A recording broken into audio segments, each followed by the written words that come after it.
One last question, Mr. Chair, Senator Risa.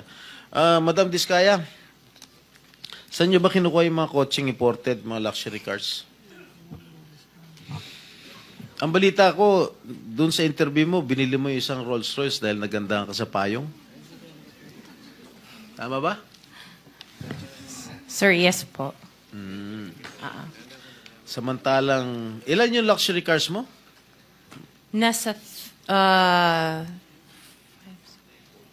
28 po. 28 lang. Yes. Ano ito mga ito? Rolls Royce, Ferrari? I don't have a Ferrari. Ano yung mga luxury cars? Lamborghini? No rin. Cadillac. Saan binili? Saan binili? Sagutin mo na. Saan mo binili? Sa dealer po. Sino dealer? Dito, local? Local dealer o sa abroad?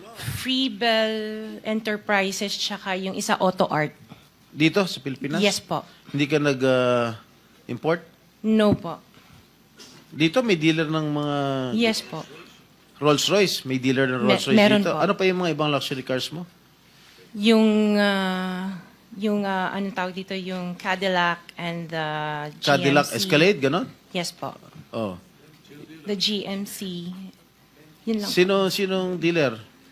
I mentioned earlier Freebell Enterprises and Auto Sa Art. lahat ng kotse mo, yun ang mga dealers mo? Dalawa lang sila Dalawa po. yung dealers mo? Yes what, po. what other luxury cars do you own? Yung iba dito na, the Maybach. Dito Maybach, ko na binili. Mercedes. Yes po.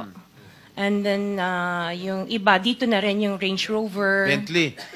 The Bentley dito na rin O, po. paano kayo nagka-interest sa kotse? Saan nyo gagamitin yung 28 kotse na luxury cars? Araw-araw gusto mo Collection. palit ng kotse? No, I have 4 kids that use it all the time for them to Oh, be 4 taken to kids school. lang. O, bigyan mo tig-isa, pero 20, ilan yun? 20 ka mo? 28? 28. Opo. My God. And you bought that from the taxpayers' money? No po. Hindi po. Huwag na tayo That will maglokohan be- dito.